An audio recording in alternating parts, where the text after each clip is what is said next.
Masih gagal lagi.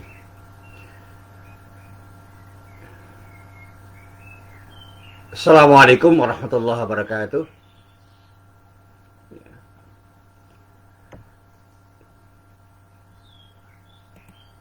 Alhamdulillah rabbil alamin wassalatu wassalamu ala khatamil anbiya mursalin nabiyina Muhammadin wa ala alihi wa sahbihi ajma'in amma ba'd. Saudara sekalian yang saya hormati, ada bapak-bapak, ibu-ibu dan semua yang ada di Unires dan sekitarnya ini, karena saya katakan sekitarnya itu karena ada beberapa yang masih online. Ya, pada pagi hari ini saya diminta untuk menjelaskan hal yang terkait dengan persoalan tauhid. Tema besarnya adalah bertauhid dan konsekuensinya. Nah, kalau orang mengatakan bertauhid, itu artinya orang itu memiliki sikap untuk menjadikan Allah sebagai zat yang esa.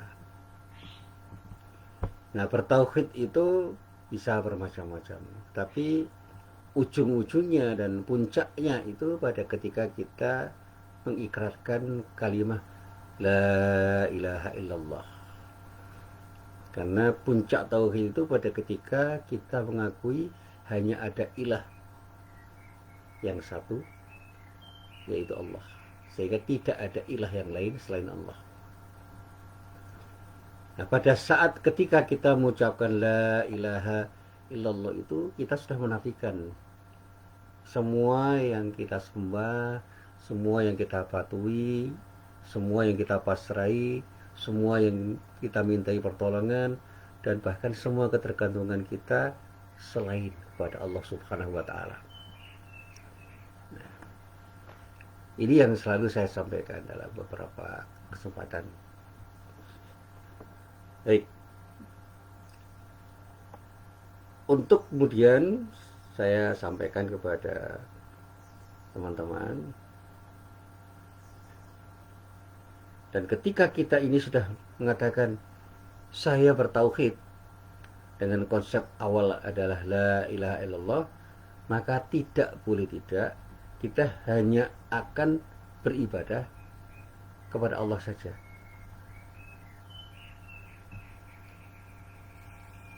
Dan pada saat kita beribadah kepada Allah, maka seluruh perhatian kita hanya ditujukan kepada Allah Subhanahu wa Ta'ala.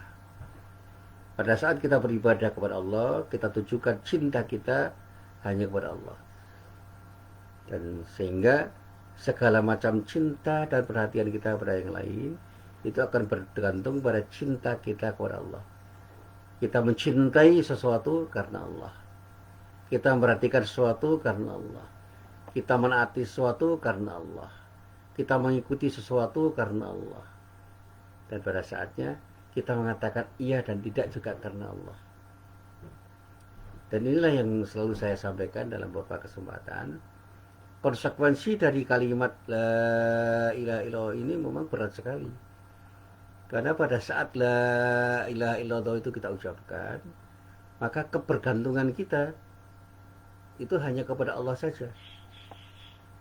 Ada ilustrasi yang disampaikan oleh orang ketika berobat. Saya berobat kepada dokter, tapi bukan dokter itu yang saya minta untuk mengobati. Yang saya minta untuk mengobati adalah Allah melalui kemampuan dokter yang dimiliki oleh dokter itu karena izin Allah.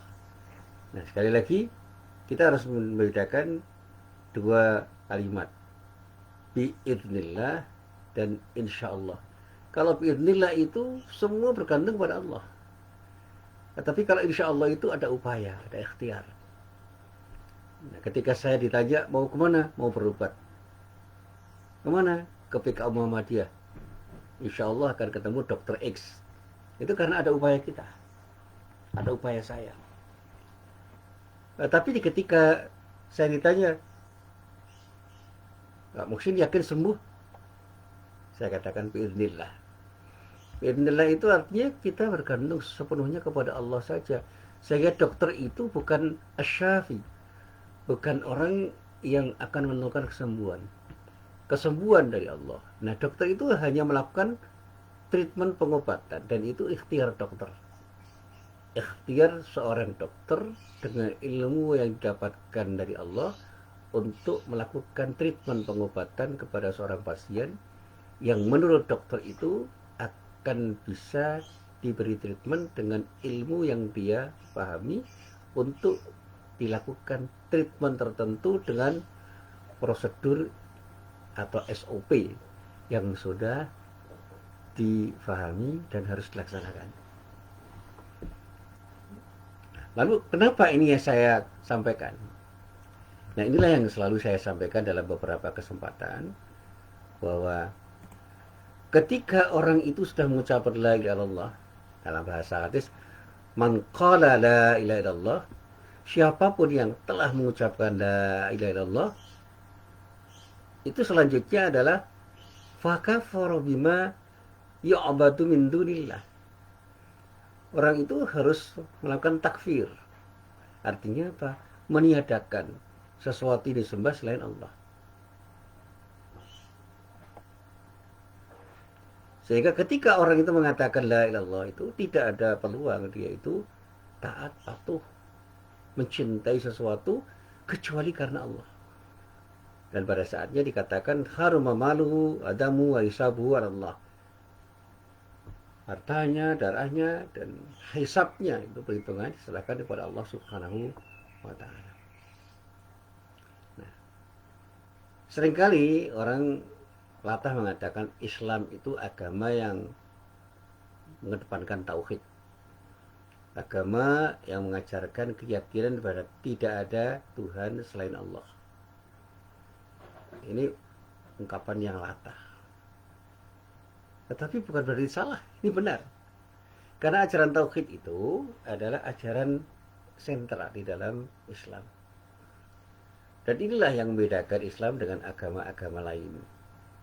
Karena apa? Semua orang Islam hanya menyerahkan dirinya kepada Allah sebagai zat yang menguasai dirinya, karena Allah lah yang menciptakan manusia dan Allah yang menentukan semua nasibnya, dan pada saatnya tidak ada satupun ketergantungan kita selain kepada yang menciptakan dan menguasai diri kita.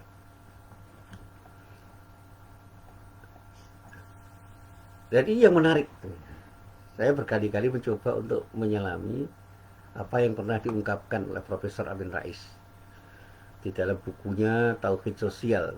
Saya tidak hanya mengatakan bahwa itu adalah gagasannya Pak Amin Rais, tidak. Pak Amin itu yang mengungkapkan kembali dengan mencoba memalukan formulasi atau memformulasikan sesuatu yang sudah dipahami dalam kalimat-kalimat yang berbeda. Dia mengatakan begini, ada 5 konsekuensi manusia ketika bertauhid. Yang pertama, kalimat la ilaha illallah yang diucapkan orang Islam itu membawa konsekuensi setiap orang yang mengucapkannya harus berani mengatakan tidak terhadap sumber kekuatan selain Allah. Jadi kepada setiap apapun yang dia katakan kuat, berkuasa, menentukan, dia hanya mengatakan dia itu kuat, dia itu punya kekuasaan karena Allah. Sehingga seorang muslim yang bertauhid dengan kalimat la ilaha illallah berkeyakinan tidak ada kekuatan melainkan atas izin Allah. Dan ini kalimat hauqalah. La haula wala quwwata illa billah. Jadi seseorang itu hanya kuat karena memperoleh kekuatan dari Allah. Tidak ada orang sakti, tidak ada orang yang hebat, tidak ada orang yang berkuasa, tidak ada orang yang bisa melakukan apapun kecuali ketika orang itu mendapatkan kekuatan dari Allah Subhanahu wa ta'ala. Kita bisa berilmu karena Allah, kita bisa makan karena Allah, kita bisa minum karena Allah, kita bisa bernafas karena Allah, kita bisa berjalan karena Allah, kita bisa berlari karena Allah, kita bisa melakukan apa saja karena Allah. Karena apa? Daya yang kita miliki dan kekuatan yang kemudian menumbuhkan sesuatu yang membuat kita bisa berbuat sesuatu itu karena Allah mengizinkannya. Wirdillah. Ini konsekuensi pertama.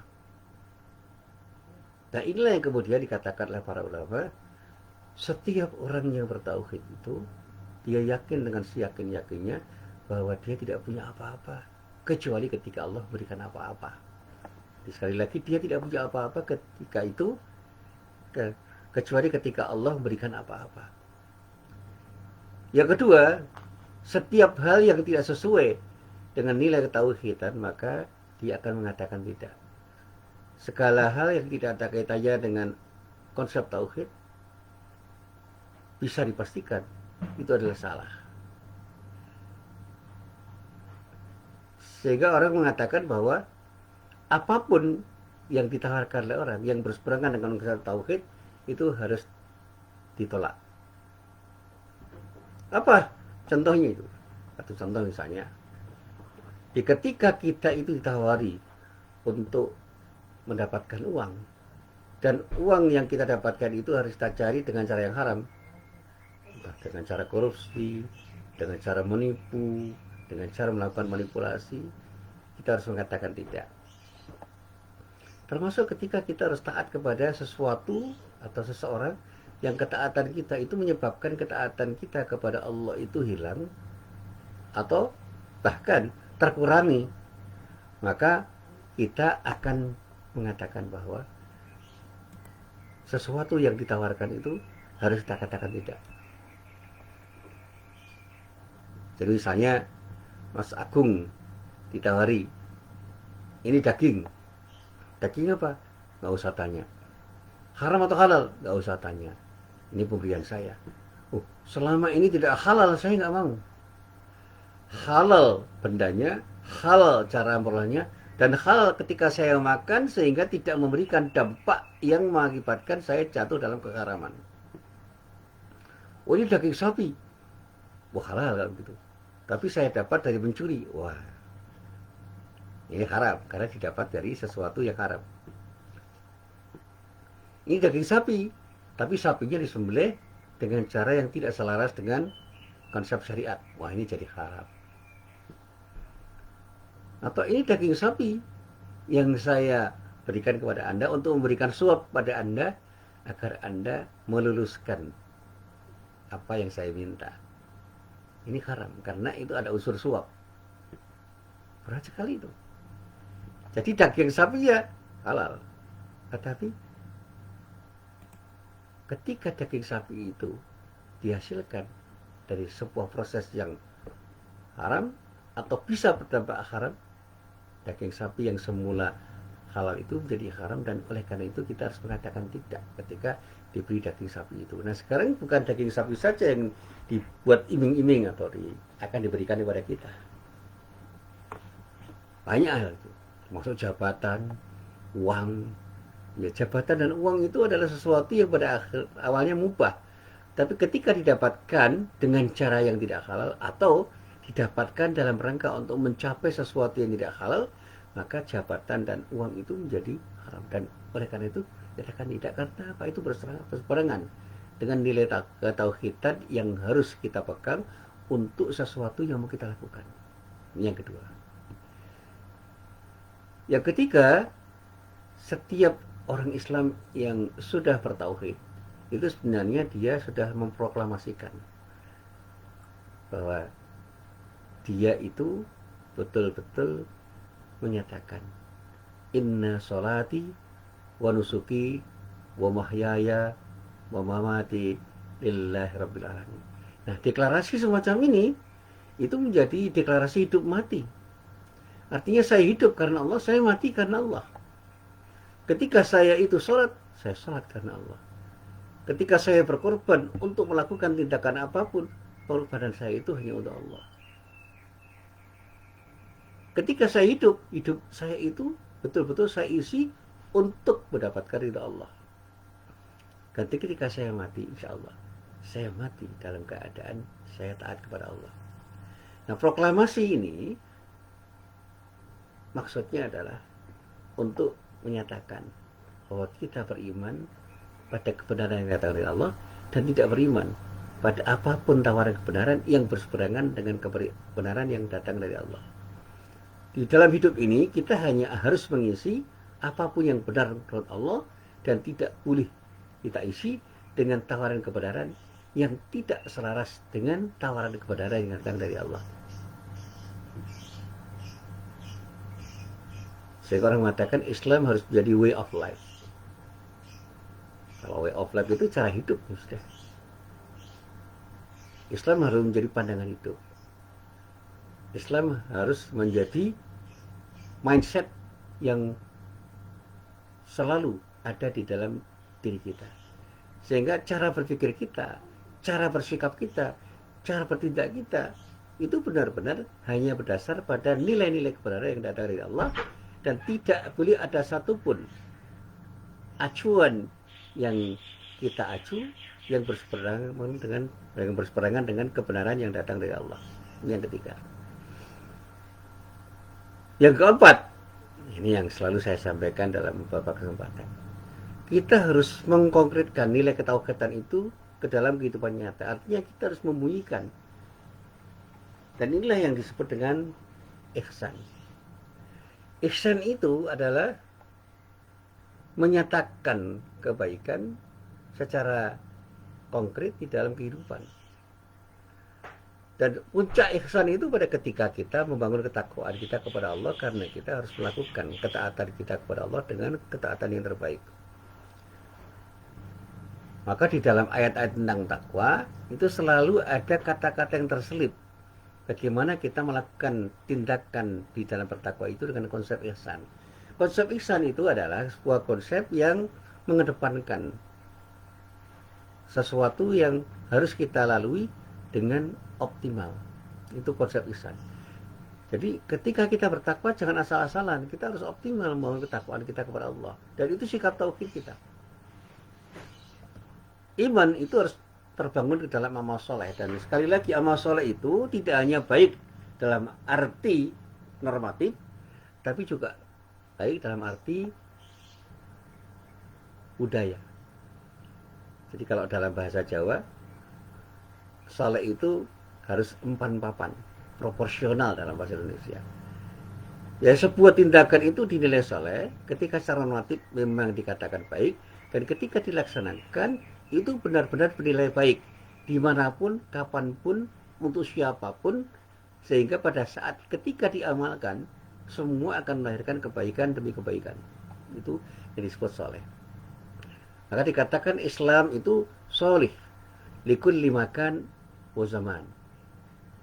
Islam itu selalu baik dimanapun dan kapanpun. Artinya apa? Konsep-konsep Islam itu ketika diimplementasikan akan selalu cocok diimplementasikan dimanapun dan kapanpun, dimanapun tempat dan kapanpun diimplementasikan.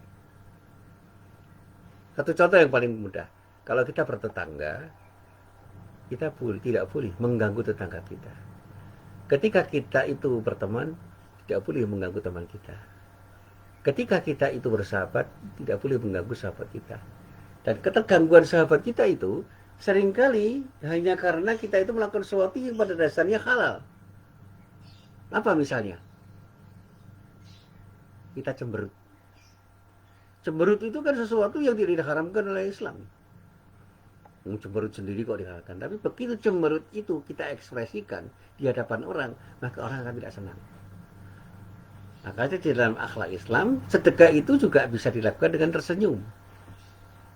Tabas samuka fi wajhi akhika shadaqah. Senyum kepada saudaramu itu bernilai sedekah. Artinya, ihsan kita di dalam bergaul itu adalah tersenyum dengan ekspresi yang natural. Sehingga tidak ada senyum yang artifisial. Dan senyum itulah yang kemudian merupakan ekspresi dari keimanan kita, yang pada saatnya senyum-senyum itu akan bernilai ibadah ketika kita berikan kepada orang yang tepat, di tempat yang tepat, di saat yang tepat. Tersenyumlah di saat, di tempat, kepada orang dengan cara yang tepat. Maka dikatakan di dalam bahasa yang sederhana, ketika kita makan, semua makanan itu kan sebenarnya halal.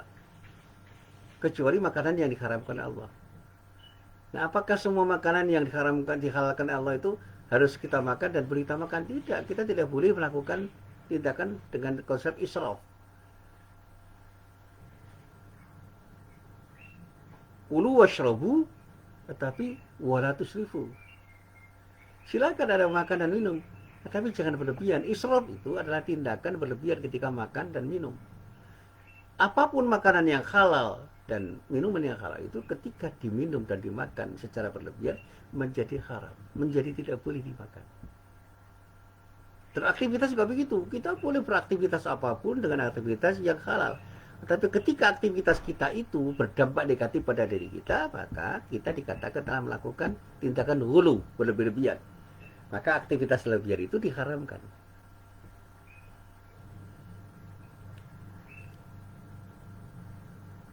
Bahkan akhlak yang dibangun oleh Rasulullah itu terbangun ketika Aisyah itu masak sop. Ditanya oleh Rasulullah, "Ya Aisyah, masak apa?" "Sop." "Kira-kira sop yang kamu masak itu bisa nggak tercium baunya oleh tetangga kita?"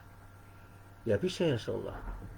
Kata Rasulullah, "Masaklah dengan kuah yang banyak, agar tetangga kita yang mencium bau sop ini bisa merasakan nikmatnya sop yang kita masak." Itu kan akhlak gitu. Artinya secara normatif masak itu halal, masak sop halal. Tetapi ada akhlak yang harus kita bangun. Bagaimana orang yang membau atau mencium bau sop itu bisa merasakan nikmatnya sop yang kita makan. Nah, ternyata ilustrasi sop itu berlaku untuk semuanya. Ketika kita itu punya kenikmatan yang diberikan oleh Allah pada kita, jangan kita nikmati sendiri.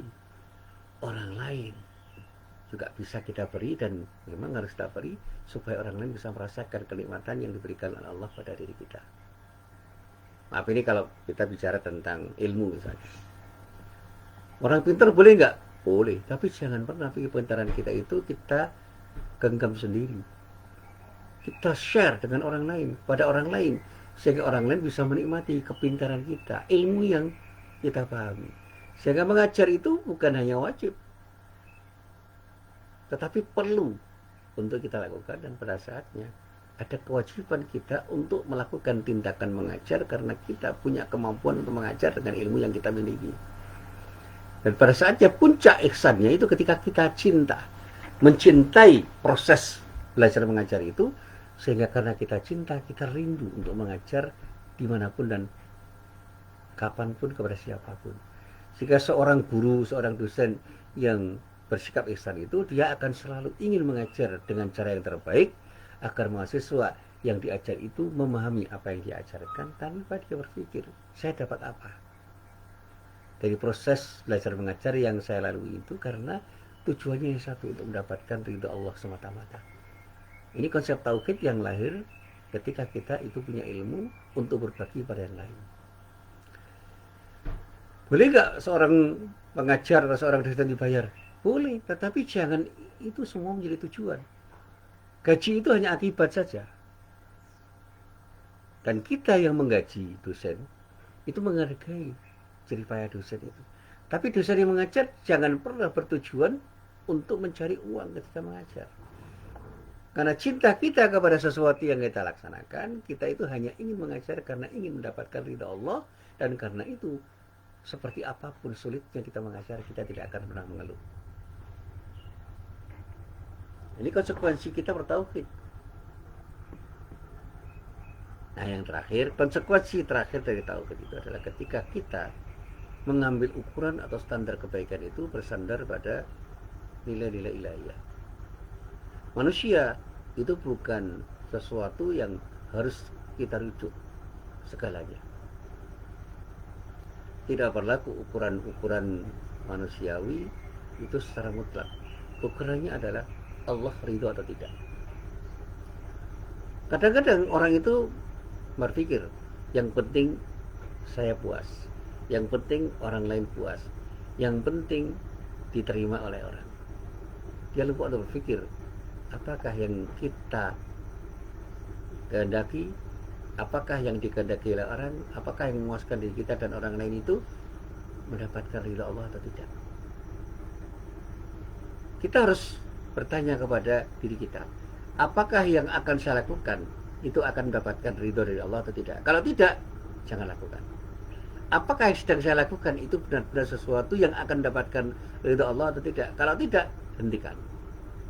Apakah yang telah saya lakukan itu akan mendapatkan ridho dari Allah atau tidak. Kalau tidak, segera bertaubat dengan taubatan nasuha. Ini spirit liberasi manusia. Jadi bagaimana kita itu mencegah diri dan menghilangkan sesuatu yang membuat kita itu lupa untuk bertobat kepada Allah. Ini prinsip liberasi. Dan pada saatnya kita harus tahu bahwa kita harus mengajak diri kita untuk mencintai apa yang dicintai oleh Allah. Ini prinsip humanisasi. Bagaimana kita itu betul-betul memanusiakan diri kita agar apa yang kita lakukan itu benar-benar selaras dengan fitrah kita sebagai makhluk yang oleh Allah diminta untuk taat kepadanya. Dan puncaknya adalah prinsip transendensi. Ini puncaknya itu. Bagaimana puncaknya itu? Bertauhid dengan prinsip transendensi itu adalah bagaimana kita itu melakukan sesuatu hanya karena Allah memerintahkan sesuatu untuk kita lakukan, dan kita meninggalkan sesuatu itu karena Allah melarang untuk meninggalkan. Jadi apapun yang kita lakukan itu karena Allah memerintahkan atau Allah mengizinkan untuk kita lakukan. Dan apa yang kita tinggalkan itu karena Allah melarang kita untuk melakukan. Jadi puncak tauhidnya di situ. Puncak yang kemudian dikatakan dalam bahasa kita itu sebagai iman yang betul-betul nyata, itu ketika kita itu mengatakan, saya itu berbuat seperti ini karena Allah merintahkan kok. Dan saya meninggalkan hal ini karena Allah melarangnya kok.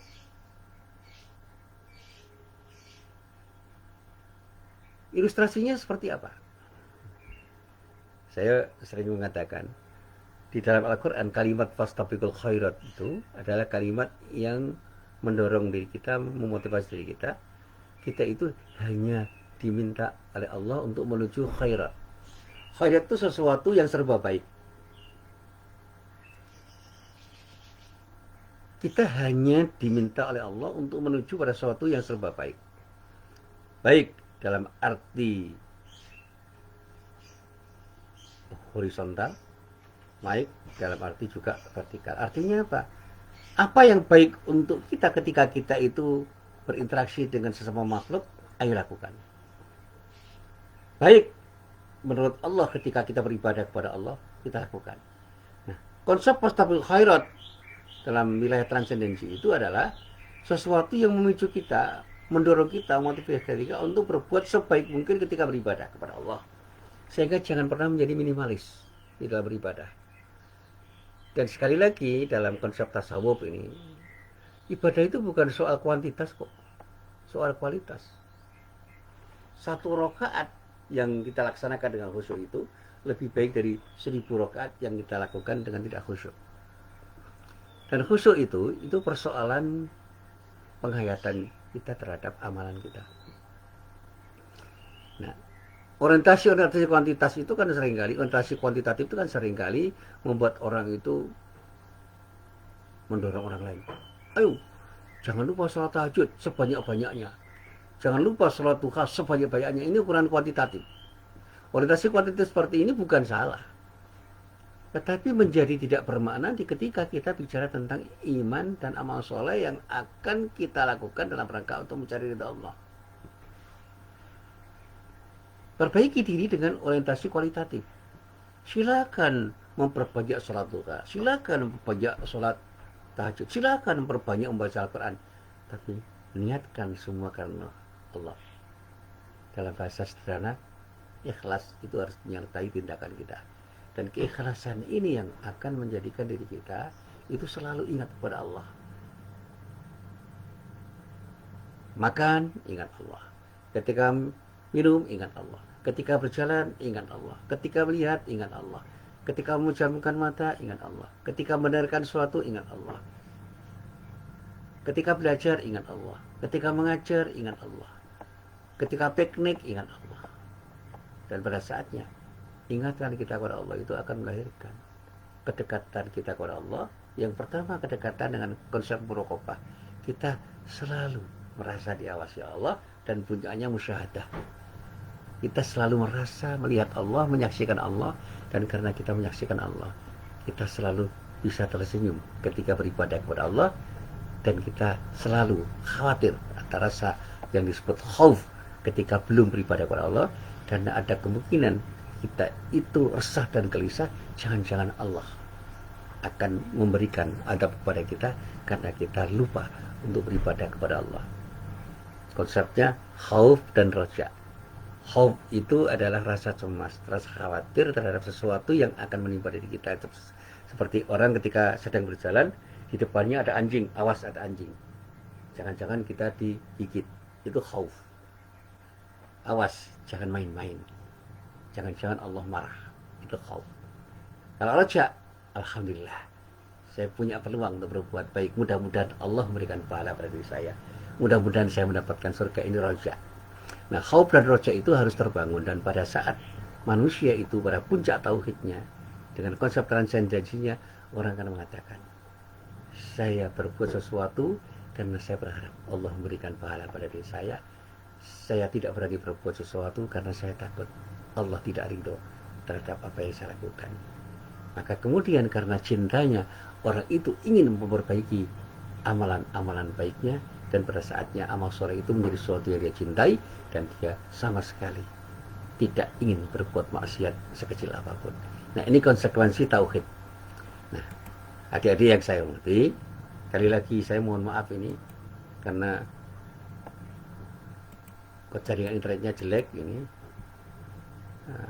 tak bisa on cam ini. Berkali-kali saya coba, saya gagal ini. Nah, saya minta maaf pada Mas Agung ini. Ya, ini yang bisa saya sampaikan, dan mudah-mudahan apa yang ingin saya sampaikan dan sudah saya sampaikan itu bermanfaat. Saya kembalikan pada Mas Agung. Assalamualaikum warahmatullahi wabarakatuh.